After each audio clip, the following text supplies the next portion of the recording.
Eddie, thank you so much. In the meantime, UNM kicked off its Black History Month celebration today, but it's a celebration that suddenly finds itself surrounded by a little uncertainty. The White House celebrated the start of Black History Month just as the Defense Department outlawed it. Nationwide, diversity, equity, and inclusion programs are really at a crossroads. Tamara Lopez joins us now. So, Tamara, let's start off first and foremost with the executive order that's causing all that uncertainty. Well, Tessa, Trevor, last month, President Trump signed an executive order that effectively dismantled the federal government's diversity, equity, and inclusion programs. Federal DEI staff members have been put on leave, and the order could take months or even years to fully implement. But here at home, big employers are now trying to figure out what this means for them.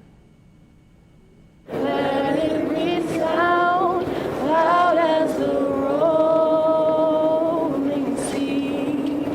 Monday, UNM groups gathered to kick off Black History Month. Especially in our world today, I think it's very important that we talk about and we celebrate the history. UNM NAACP President Gabriela Sirjoen says it's exciting to raise the Pan-African flag, but she's worried about DEI government programs. It's hard. There's not a lot of hope at this point. I think it's hard being so young because at the end of the day, there's only so much that we can do moving forward. A spokesperson said UNM is committed to fostering an inclusive and supportive environment on campus and evaluating how new orders might impact the university. New Mexico's national labs are federal institutions, but they're run by contractors. Los Alamos National Lab says it's still looking over policies and waiting to see what orders will impact the lab. And New Mexico State University's president sent this letter last week saying executive orders have wrought havoc on people in New Mexico, adding that a legal team hopes to clarify how the school will be impacted. UNM law professor Sonia Gibson Rankin is watching the courts closely.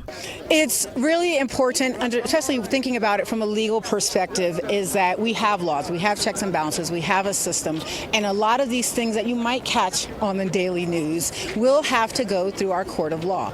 At the Black History Month kickoff, Dr. Sam Johnson says his community didn't come this far to turn back now and urges the younger generation not to give up hope. Do not let fear deal with your mind to the point you do not know who you are.